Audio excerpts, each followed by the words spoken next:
Hello students, after Desiderata, this is another poem in your syllabus, which is John Brown.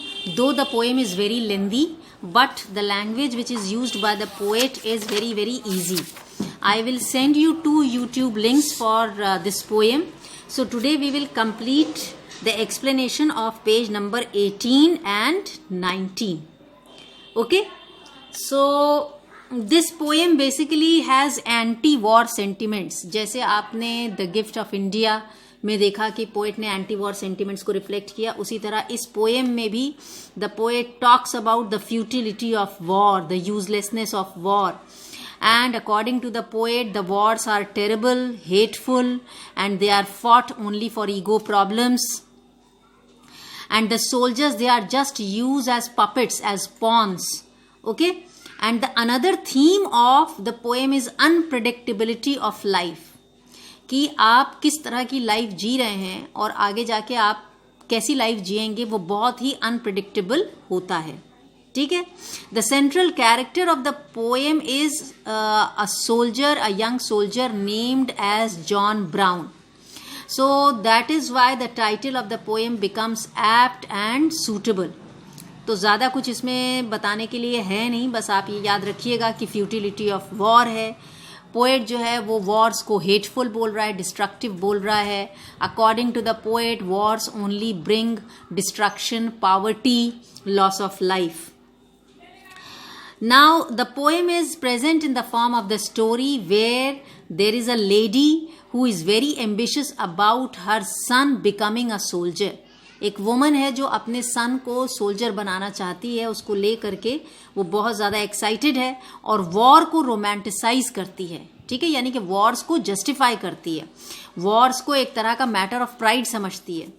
Johns mother wishes are fulfilled but she has to पे the heavy price. आप देखेंगे poem के and में कि John की mother की wishes तो fulfil हो जाती हैं, but then she and her sun has to पे अ वेरी बिग प्राइस, और वो रिफ्लेक्ट करेगा अनप्रिडिक्टेबिलिटी ऑफ लाइफ को. John brown went of to war to fight on a foreign शोर. शोर का मतलब यहाँ पे कंट्री है. His mama sure was proud of him. John brown जो है वो फाइनली उसको इन्विटेशन आया कि वो एक ऐसा सोल्जर बनेगा जो दूसरी कंट्री से अपनी कंट्री के लिए फाइट करेगा, यानी कि फॉरेन बैटल फील्ड में फाइट करेगा. अब तो उसकी मदर बहुत ज़्यादा प्राउड हो गई उसके लिए. He stood straight and tall in his uniform and all his mama's face broke out all in grin. So when John Brown came in his proper soldier's uniform and when he stood straight, तो जो John brown की mother है, she again felt very proud, she became extremely happy, and that is the reason why the poet is saying her face was covered with a smile. Grin means smile. So there was very beautiful expression of a smile on John Brown's mother's face when she saw her son tall and straight in uniform. Oh son, You look so fine. I'm glad you are son of mine. अपने बेटे को देखते हुए उसने बोला कि I'm so happy. I'm feeling proud of you.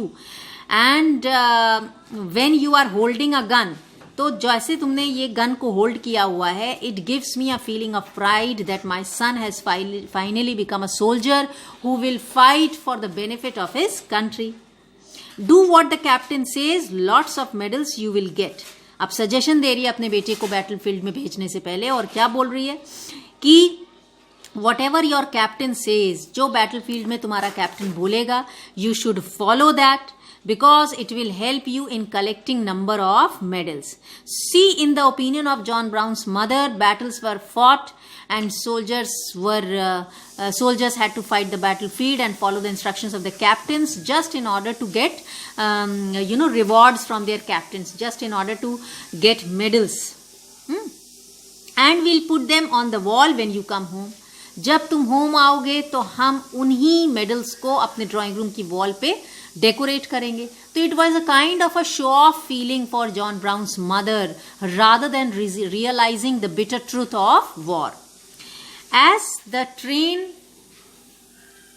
As the old train pulled out, John's ma began to shout. और जैसे ही ये जो ट्रेन है वो आगे बढ़ी तो जॉन ब्राउन की जो मदर थी, जैसी स्टेशन पे ट्रेन आई, जॉन ब्राउन की मदर बहुत हैप्पी हो गई, एक्सट्रीमली हैप्पी हो गई, और वो she started shouting in a way she was expressing her will.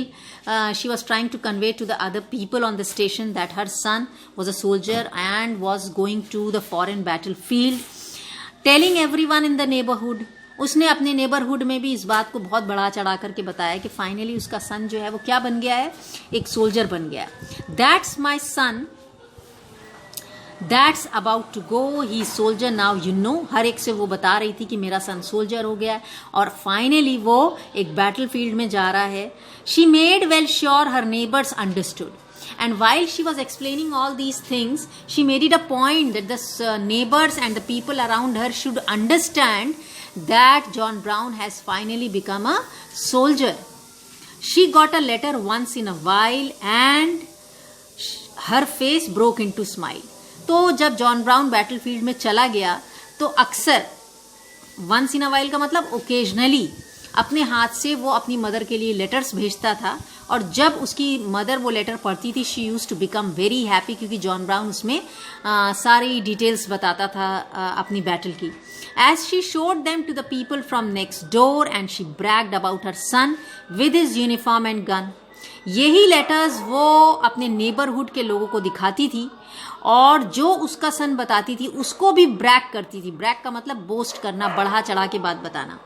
तो she boasted about the contents of the letter which her sun use to right to her, and she use to tell to her neighbour that the war was very fashionable thing. So she used to romanticize the war and she believed in the heroic concept of war.